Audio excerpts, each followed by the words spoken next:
Right. Okay, thank you. Thanks. Say yes now in the chat box if you ask your learners to read silently in your classes. Do you ask them to read silently in your classrooms? Again, yeses? Or sometimes, somebody said sometimes, mostly yeses during exams. Okay, right. Okay, so let's understand what the research says about reading aloud and reading silently. Thank you for your responses. Thank you so much. Now, a group of researchers believe that reading aloud is better than reading silently. Why? They say that especially learners who are poor readers, they can hear themselves say words. They can put intonation to it, they can put meaning to it, and therefore they understand better. That's their logic. However, the other group of researchers, they say that learners comprehend a piece of text better if they're reading silently. And the reason that they give is when the readers are reading aloud, when the learners are reading aloud, a part of their cognitive ability is dedicated to phonological recordings. So when phonological recordings are paid attention to, learners are stuck with pronunciation sometimes. They are not able to pronounce a particular word, and therefore they're not able to move on with reading. They're just stuck there. And that slows down the reading process or the comprehension process. And because they're paying attention to the loud reading, and because a part of their cognitive ability is dedicated to it, they don't have enough cognitive ability left to decode the meaning. And therefore, they can't give 100% attention to the process of comprehension. So that's their logic. Well, there are other group, there's another group of researchers that they feel that there is no significant difference in the extent of comprehension as a result of reading aloud or reading silently. They feel learners, if they read aloud or they read silently, they still will be able to comprehend the text. If I talk about me, I read silently. If I read aloud, I won't understand the text. But I also know that I have friends who won't understand if they don't read aloud. So there are all kinds of people. Now, given that the research is giving us mixed findings, I think the best way, the best approach can be eclectic. So having a combination of all. So have reading aloud activities, have reading silently activities in your classes. Now, please, what you need to be careful of is that do not stop after reading aloud or reading silently. Okay, there has to be a follow-up task which gives you a piece of evidence that your learners have understood the text. So always have a task to go along reading aloud and reading silently. So just asking learners to stand one after the other in the class and read the and asking them to read the assigned lines does not serve any purpose. Somebody mentioned in the chat box pronunciation. Pronunciation comes under speaking. Please remember, it's not a part of reading. It's a part of speaking skill. And we develop pronunciation when we help learners develop their oral fluency. We are talking about reading here. Okay, so let's conclude that we can have reading aloud and reading silently both in our classrooms. I know I'm mindful of the fact that I've quoted old researches here, but these researches are more or less applicable even in the current times. Now, let's then move to how we read. Now, let's go back to the e-ticket that I was talking about initially. So I wanted certain pieces of information, the name, the train number, the berth number, the compartment number. Now tell me in the chat box, will I read the entire ticket to find those pieces of information? Yes or no? Brilliant. So the answer is no. No, I won't read the entire text or the entire e-ticket that is given. I would only focus on those parts that will give me those pieces of information. So my existing world knowledge tells me that if I need the train number, the answer is going to be in digits. It's definitely going to be 4 to 5 digits. Or the berth number is going to be two digits. Or the name of the train will be in words. Because I have this existing knowledge of the world, I then look at the ticket, run my eyes quickly over the text that's given, and focus on those parts that I think is giving me that piece of information. And therefore, I end up focusing on this, this, and this. Okay? Now, this is reading for specific piece of information. I don't need to read the whole thing. Let's experience this. So I'm going to now do it with you. Okay, so be ready to participate in this. I'm going to show you a job advert. And all that you need to tell me is these 6 pieces of information. And I know that you will be able to do that within 15 seconds. You're not going to take up a lot of time for this. So only these 6 things. Remember, contact number. So what kind of information would you look for? Contact number is represented in the form of digits. Very good. 10 digits, somebody said. Okay, so then you look for the digits somewhere in that text. City will include the name of place. Very good. And number of posts, again, would be represented by number. Again, a digit. Okay. All right. So ready? Have a piece of paper and a pen ready and write the answers. Or I may call out somebody's name. If you want to unmute yourself and say, please feel free to unmute if I call out your name. Okay. All right. Here you go. 15 seconds. Find these 6 pieces of information from the text.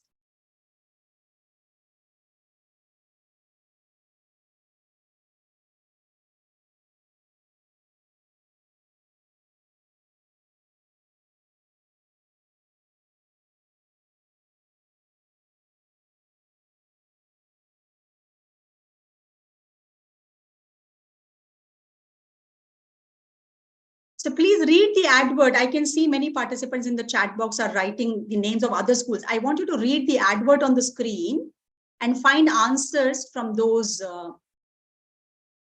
from the information given on the screen.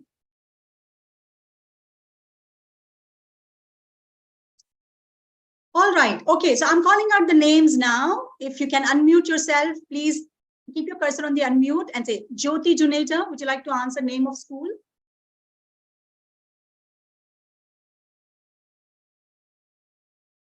Okay. Wait. So Jyoti is a Kumari, Manisha.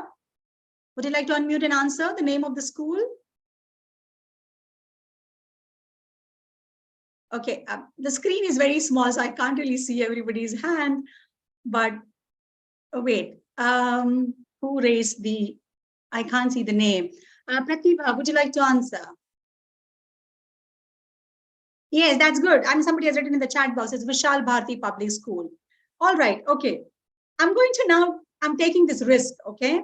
So a few participants, those who are willing, can unmute themselves and answer this and mute immediately after that. City. Tell me the city.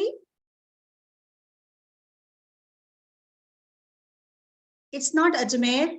Look at New Delhi. That's great. It's not Ajmer. Please look at the advert. Number of posts. The third question. Great. 8. Yes, that's right. Eligibility qualifications. What are the qualifications required? Yes, B.Ed. There's one more thing. B.Ed plus what? Yes, PG. Yeah, B.Ed plus PG. Great. And dates for interviews. Yes, that's right. B.Ed plus PG. That's right. Dates. Remember, look at the question. Dates. Yes, that's great. 2 dates, 12th January and 13th January. Fantastic. Thank you so much for your answers. Those who could not answer, please look at the answers on the screen and see if you got the correct answers.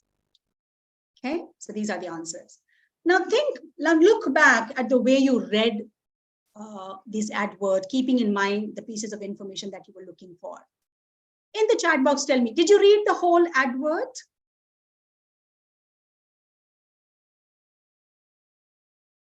There's somebody is saying just reading. This is not just reading. No. Did you read the, some people said yes. Most of them are saying no. No, you don't read the entire advert because you're only looking for these 6 pieces of information from the advert. So you will only try to look for those specific parts and focus on that part. Okay.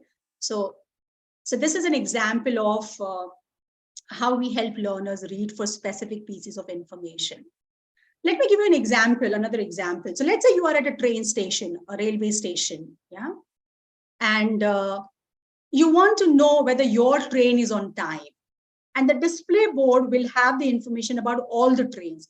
Will you read the names of all the trains and the time that they arrive and on which platform number and all of that? Or would you look? Yeah, no, yes, okay. Yeah, so that's not skimming. Some people are saying skimming, that's not skimming. Yes, great. So no, you would only look for your train. So the moment you see, oh, this is my train number, then you would look for the rest of the information. Okay. So this is an example of specific piece of information. You can design similar tasks for the learners.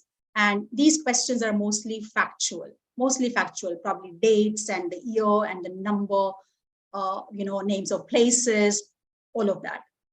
So that's one example. That's one activity. Thank you for lovely participation, very active participation.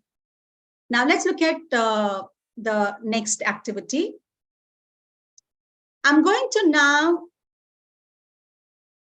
show you a picture, okay? And you have to tell me what the text is about. So this is a useful technique. Before you engage your learners in reading a particular piece of text, ask them, this is the picture from the text, or this is the title of the text. What do you think the text is going to be about? Now, there's a logic behind that. So the logic is, if you prepare your learners in terms of what to expect, they are better able to approach the text with ease.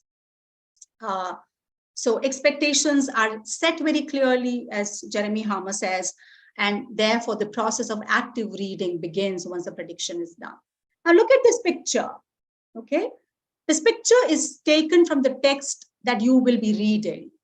You won't be reading it here, but let's say, assuming that you will be reading. Look at the picture carefully. What do you see? What do you see in the picture? So there's a timer, of course. Yeah, okay, letters, the entire alphabet. Very good. Somebody says word puzzles. Dreams. Why do you say dreams, Nimisha? Probably because this girl is, because of the eyes, the way the eyes have been projected. Very good. Word ladder. Fantastic. Okay. Now, there's no reason for you to accept or not accept certain answers at this stage because it's prediction. Yeah. As long as there is logical reasoning in the answers that your learners are giving, accept all predictions. And then they can read the text and check whether whatever they predicted was correct. Now, so this is another subskill which we call prediction, which we use before learners begin to read, and it plays an important role in preparing your learners for reading the text and comprehending it.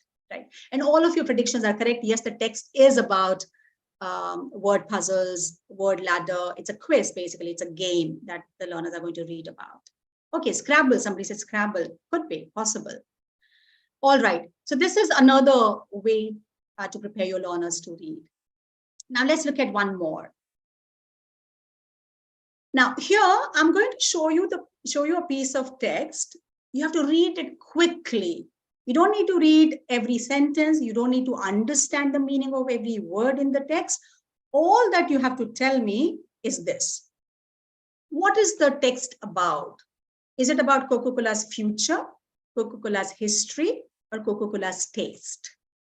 All right? Okay, and you have only about 30 seconds to tell me. Write 1, 2, or 3 in the answer in the chat box. Okay, here you go. Read quickly, have a quick glance.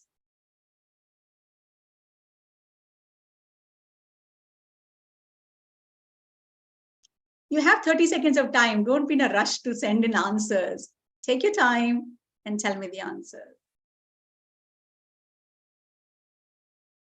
All right. Yes. Now the answer, most of the answers are coming in as 2. Some of you have said 3. Now, those who have said 3, relook at the text. Right. Okay. So most of the answers are 2. Great. Now, when you ask your learners to share the answers, some people will say 2, some people will say 3. Get those learners who have said 3 to say why they have said 3. why they think the text is about Coca-Cola's taste. Ask twos why they think the text is about Coca-Cola's history. So can I pick any two? Can any two volunteer? Let's say Sahiba, can you volunteer and tell me why you chose two as your answer?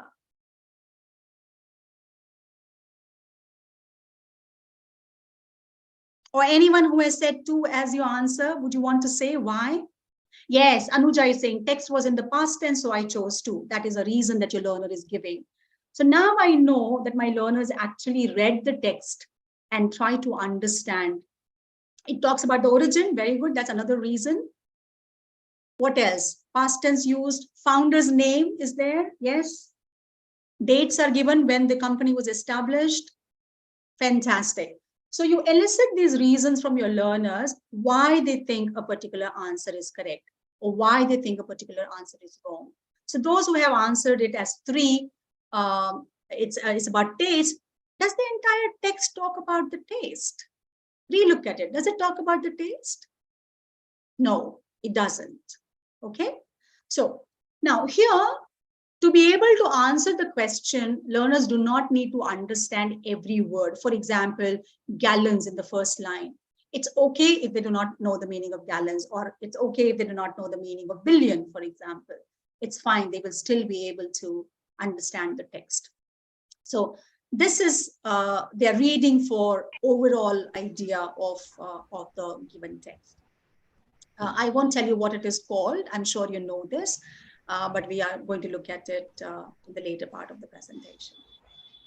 All right. So this is activity 3. Please remember how we read, for each activity. Let's look at this one now. So Coca-Cola's history is the correct answer. So well done, all those who wrote 2 and those who wrote 3. I hope your doubts were clarified. Now, activity 4. Look at these questions. These are the questions that you're going to answer after reading a particular piece of text that I'm going to show you. But before you read the text, I want you to read the questions and underline the key words that will help you find the answers. So let's look at the text, and if you can help me, maybe by writing in the chat box if you like, because I don't know if you can unmute yourselves. I'm not sure about that, but let's underline. Very good. Somebody says question number 1, aim. Yeah. Wait, I'm just looking for my annotate function. Yeah, here. All right. So the keyword in the first is aim. Very good. What else? Let's look at the second question now. Fantastic. Everybody is right. Let's look at the second question. What are the keywords that will help you look for the answers? How long? Very good. How long? Yeah, contestants, okay, because it is all about contestants, so that may not be a keyword. But how long do they have to say all the words? All right, if you say so, I can underline contestants as well. Great, thank you. Number 3. Okay, people have already written. Yes, letter A is important, and the example definition. So these are the 2 pieces of information that I'm looking for. Brilliant. And let's look at number 4. Number 4. Okay, so we're done with number 3. Thank you. Number 4. What happens if the contestant doesn't know the answer? Doesn't. Very good. Doesn't know the answer. Yeah, that's a keyword. And the other keyword is what happens. So what happens? So we are interested in the consequence of that. And then the last one, prize. Very good. So how is important again, because you have to talk about the process and win the prize. Okay. So before you ask your learners to read, if you ask them to focus on the questions and the keywords that they have to find answers to, that will make the process of reading a little easier and more focused. Now, another question that I have is, so let me just clear all the drawings here. All right. Now, look at this text. Sorry, I don't know where that music is coming from. So this piece of text. Now, tell me one thing again in the chat box. If my learners have to answer all these questions, can they focus on only a word or a part of the text? Or do they have to read everything and understand everything that the text is about to be able to answer all the questions? Read everything, yes, everything. So they won't be able to quickly run through the text and focus on a particular part. No, they will have to read everything because the questions require description, they require long answers. They're not just words or numbers or digits or things like that. Or it's not the overall idea of the text, which is it's about a game. And therefore, they will have to read the entire text. Fantastic. Well done. All right, now let's look at the last one, the last example activity. I'm going to show you 3 words on the screen. Do you know the meanings of these 3 words? Please don't look up in a dictionary. Do you know the meanings of these 3 words? Great, works for me. So if you do not know the meanings of these words, then you will be able to experience the activity really well. All right, good. Now, I'm going to show you a piece of text in parts. So I will not display the whole text, just a part at a time. Now, can you guess the meaning of the word moozled from the sentence? I was so moozled. Can you guess? Okay, somebody says puzzled, confused, sad. All right, that's fine. Just take a guess. Very good. Now, any of your answers could be true because we still do not know. It could be annoyed, depressed, shocked, confused, upset, tired, sad, all the responses that you have given in the chat box. Now, read ahead and see if you can narrow down your understanding. Okay? Yeah. Can you now guess the meaning of the word? Okay. From the day's busy activities. All right, so we are still getting different answers: tired, exhausted, upset, all of that. Okay, let's read the next bit and see if you can further narrow down your understanding. Now, what do you think is the meaning of the word? Very good. So most of the responses now are tired and exhausted. Fantastic. Yes, that's the meaning. Now, what are the clues in the text that tell you that this is the meaning of the word? Okay. Yeah, what are the clues? Busy, very good. That's one clue. Yeah, busy day activities. What else? Fell asleep. Yeah, 2 hours before my dinner time. That's another clue that you are getting. So you could not wait till the dinner time. You were so tired that you fell asleep. Fantastic. Now, keep moving. Itloon. What do you think is the meaning of the word itloon?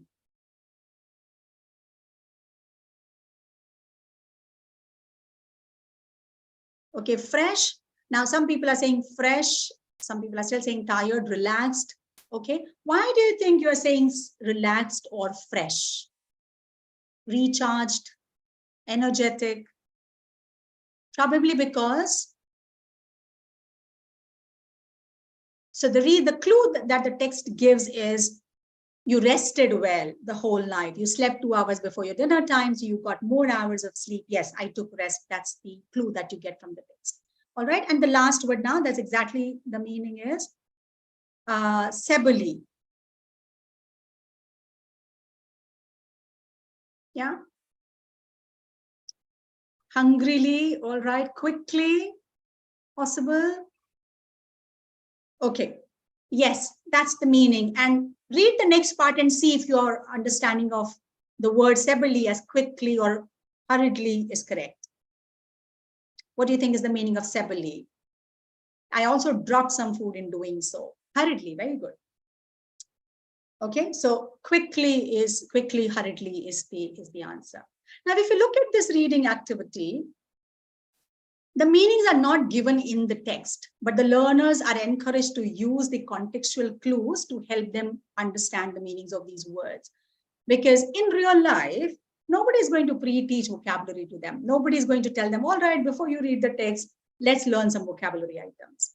Nobody's going to do that. And therefore, you have to equip your learners with the techniques that they can employ to understand the text, even if they do not understand the meanings of certain words in that text. Now, to reveal the secret, these 3 words do not exist. So please don't try and use them in your real life. They're nonsensical words that I just picked up to help you experience the technique.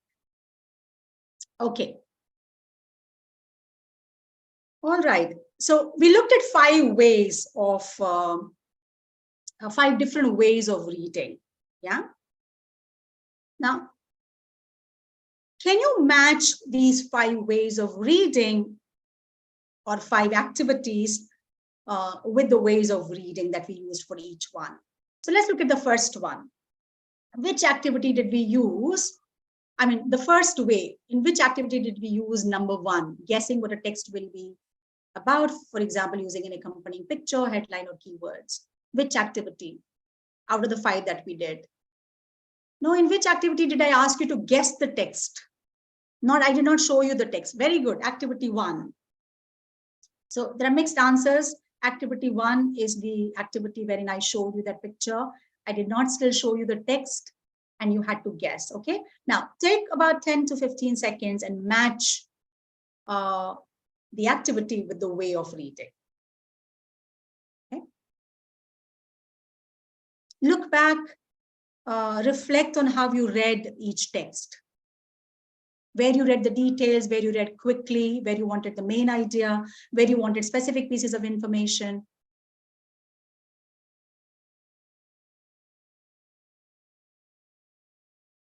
Okay. So 2 with activity 3. No, that's not right. Okay, I'm displaying the answers and see if they're different or same for you. So, reading quickly to find a particular piece of information. So I'm not bothered about the whole text. I'm only concerned about those pieces of information. So the job advert that you looked at, you were only concerned about those pieces of information, and therefore activity 1. Number 3, reading very carefully in order to understand as much information as possible in a text, very carefully. And that will go with activity 4 because you had to read the entire text to understand, to be able to answer all the questions. Then next is reading to infer meaning. So activity 5, where the meanings were not given, you had to derive at those meanings from the given text. And the last one is reading quickly, which is activity 3. You read the Coca-Cola text quickly and found out what the text is about. So just the overall meaning of the text. Okay. So these are 5 different ways in which we encourage our learners to read. But before we can ask our learners to do that, we need to be very thorough with how these ways work. So you can practice with the real life reading as well. All right, now there are specific terms for these 5 ways of reading, okay? Can you match the ways of reading with the terms?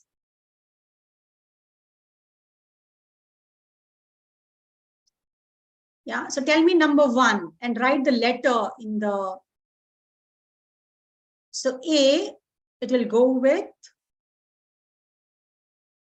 okay, some people are saying A, some people are saying D. Yeah, mostly A, yes, that's the answer. Guessing what a text will be about, guessing, yeah, predicting what your text will be about. So that is A, all right. Okay, number 2, reading quickly to find a particular piece of information. What would you call that? Some people are saying D, some people are saying C. It's C, that's the correct answer. It is not skimming, it's scanning. Scanning is reading a particular piece of information. Okay. Number 3, reading very carefully. Number 3, some people are saying B, all right. Most of you are saying B, that's correct. That's the answer. Number 4, deduce or understand meaning. Deduce, arrive at a meaning. B has already been taken. E, yes, that's right. E is the answer, reading for inference. And the last one, reading quickly to understand the overall meaning of the text, just the way you read Coca-Cola text. That's D. That's called skimming. So skimming is reading quickly to understand the overall meaning. Scanning is reading quickly, but to find specific pieces of information, yeah, not the overall meaning. So that's the difference between scanning and skimming. Okay. All right, then. So these are 5 ways of reading. Sorry, just give me a second, please.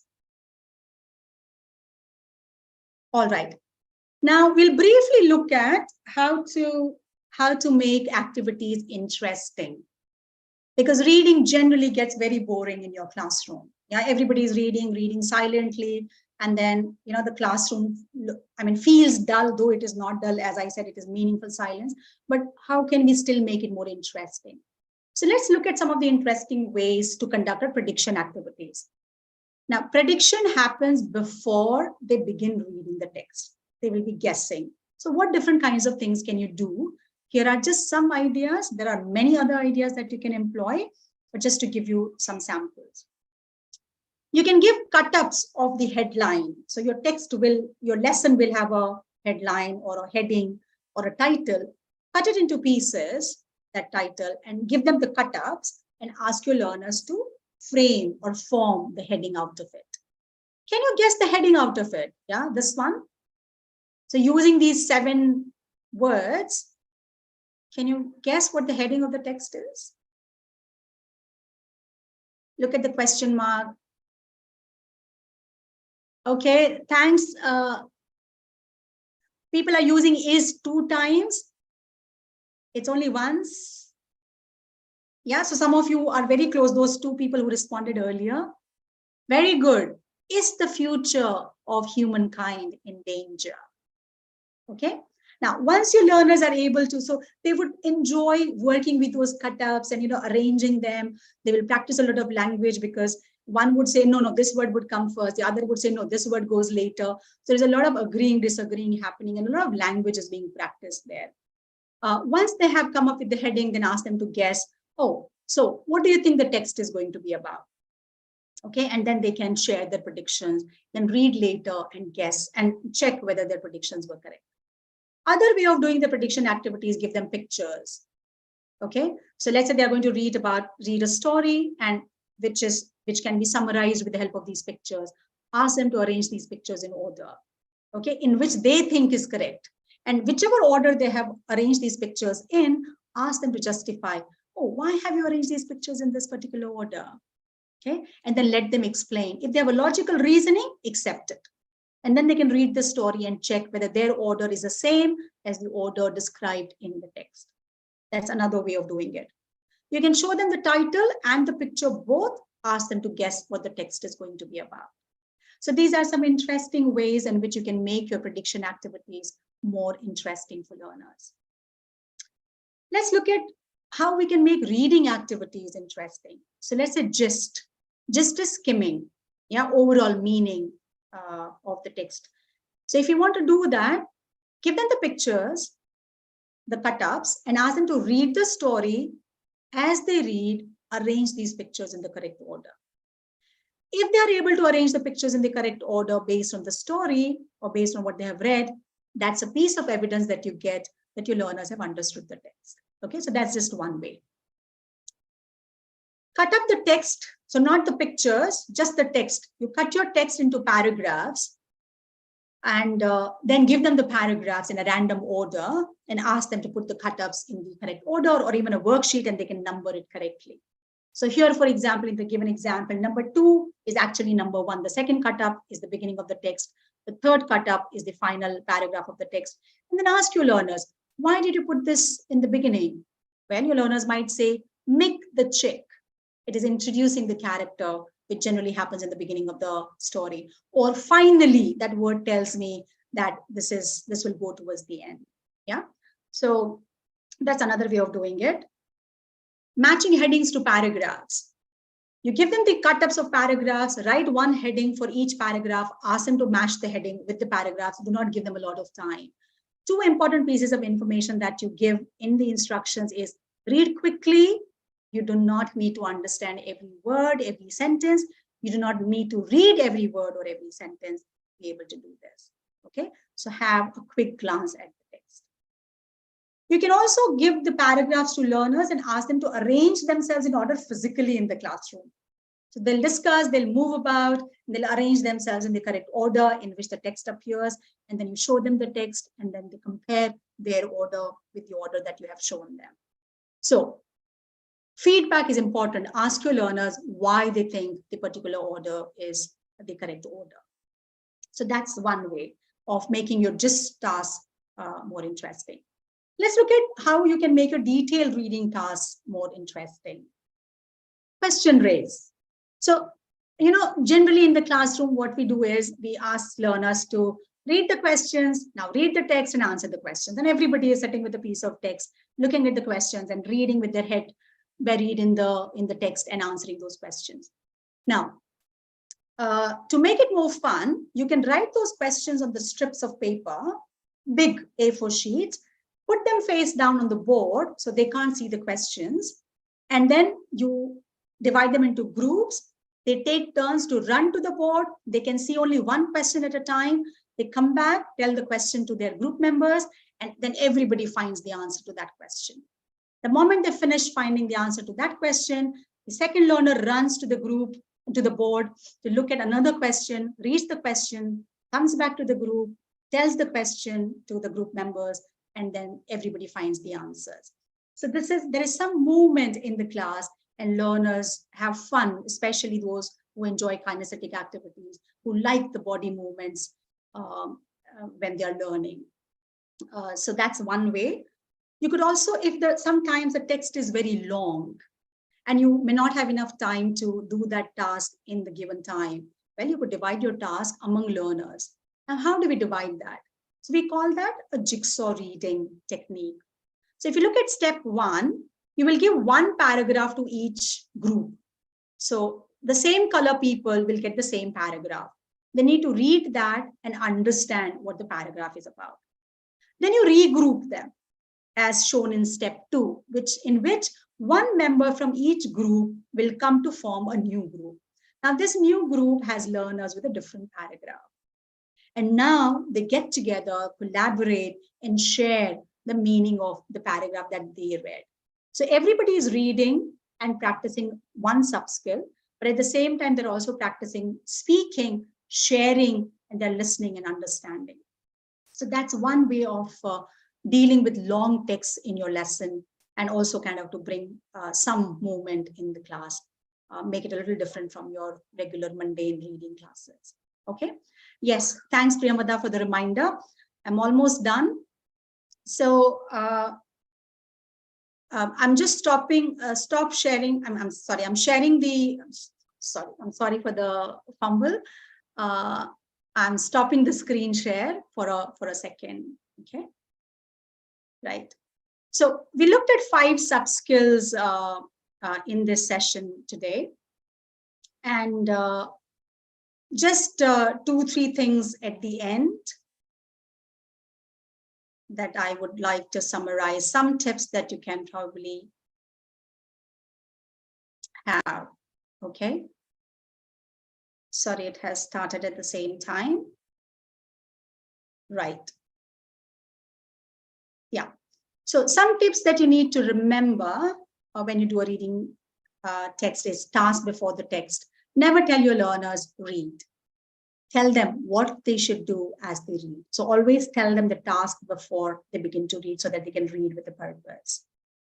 Once they finish reading, it is important that you allow them to check their answers with their partners before you put them on spot in the whole class feedback. So learners have an opportunity to share their answers with their peers. Conduct in-depth feedback to your text. So never just say, oh, this is right and this is wrong. Ask your learners, why is it right? Why is it wrong? What in the text tells you that this is the right answer or this is the wrong answer? Okay. Personalize the reading experience. Always have tasks that allow learners to personalize that reading text. For example, if you were in the place of that character, what would you do? Or do you think the tips given by the reader, by the character in the text, are they useful? So personalize the reading experience and equip them with strategies that they would be able to use in real life. For example, visualization. As you read, visualize, use your five senses, see what's happening, how the characters are feeling. Using the contextual clues is another strategy that we looked at when we did Muzzled, Etlon, and Sebeli, and summarizing. So equip your learners with strategies that they need in real life, right? So in today's session, we looked at five strategies, five sub-skills of reading. And it's important that the reading tasks that you have in the class help your learners practice each of these sub-skills. So thank you so much. I enjoyed the participation from all the participants. Lovely answers. Thank you, everybody. Thanks so much.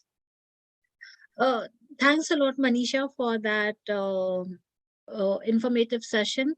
And within like barely 50 or 55 minutes, you were able to give us so many skills as well as so many ideas that can be readily taken to the classroom. We can still quickly take a couple of questions in case if they are there, but you were so simple, so straight, and so effective in your presentation that through the presentation there weren't any questions. Okay. So I'll just I'll just request the teachers in case if they want to now drop any question in the chat box. We would be happy to take a couple of questions in case if they are there. Although the chat box is just full of praises for the session, that it was really superb and helpful. So it was very crisp and clear session, wonderful session. So I'm waiting for a question to come, but it isn't coming. Okay, so there is a question. Do these skills apply to both children and adults? Yes, I love the question. Let me tell you that first. So all these skills that we have looked at can be applied to any level of learners, be it primary school learners, or be it university students. It's just that your text would be different, the level of tasks would be different, but the skills would remain the same. And probably you may not be able to apply some of the skills to very, very young children who have not yet begun reading, then it's a different thing. But people who have started reading, yes, you can apply the techniques more or less to all the levels, barring very young children. Thank you. So I think this answer stands true for another question also, which Sudhaji has asked in the chat box: how to continue reading skills in higher classes. How to continue reading skills? I mean, just give reading them in higher classes. Yes. So how do you? So basically, even when you talk about the higher classes, they will have reading as a skill if they are learning the language. Yeah, any language, Hindi or Gujarati or English or whichever language they are learning. So when you talk about continuing reading, I think one thing which is important is encouraging learners to read, so giving them a lot of exposure. So besides, I'm not talking about the sub skills that you can practice in your classroom. Obviously, that goes without saying that if you're a language teacher, you will have to practice these sub skills along with the texts that are given as part of that course book.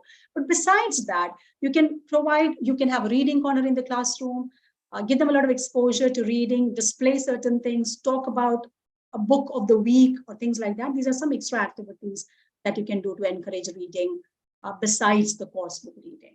I think, Premada, there's one more question. Sorry, yes. that how to deal with students who don't understand the given language. Yes. Well, my take on that is it depends on what task you are designing. So the text could be difficult, but you could design an easy task.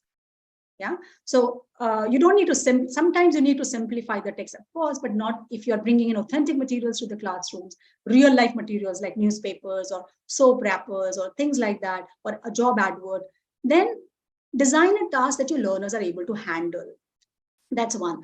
Peer check of answers also allow them to confirm their answers with the partners in the class.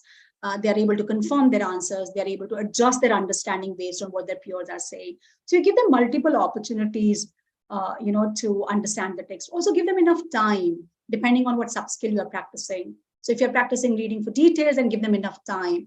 And I generally follow this rule, how to decide time for your learners. And you could say, if I do the task and it's taking 2 minutes for me, I would double the time for my learners generally. Now, this is not a hard and fast rule, but try this. This could help you decide how much time your learners would need. Also, monitor. When you monitor closely in the classroom, that also tells you whether my learners have been able to read and complete the task. And then you decide whether to give more time or to stop the task earlier than the given time. But for just reading tasks, do not give them a lot of time because that defeats the purpose. The whole idea is reading quickly and get the overall idea, because in real life, that's what you're preparing them for. So if you give them a lot of time, they'll start reading for details, which defeats the purpose of reading for the overall idea. I hope that answered the question. Thanks a lot for the answers. It definitely answers the question. Although a few more questions are coming in, but due to the paucity of the time, we will not take more questions. And I would encourage the participants to post their questions on the YouTube live session, and we would try our best to give answers there in the comments.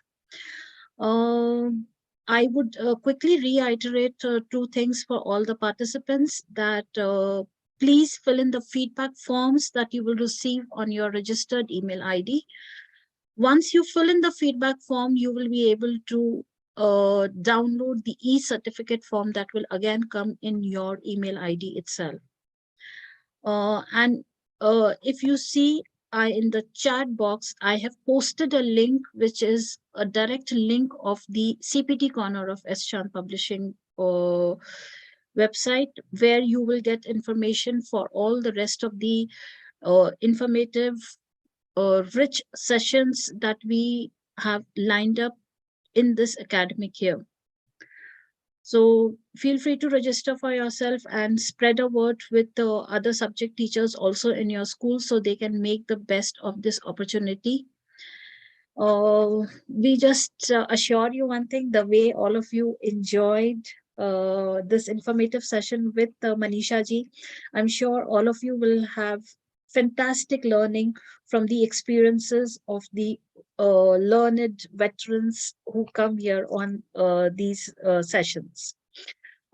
Thanks a lot, Manisha, once again from S. Chand. Thanks for the opportunity, Priyambada, and thanks to all the participants for fantastic engagement throughout the session.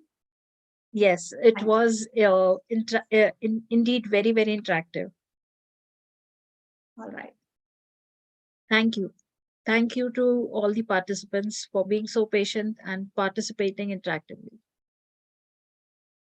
All right. Thanks, everybody. Have a lovely evening. Thank you. Yes.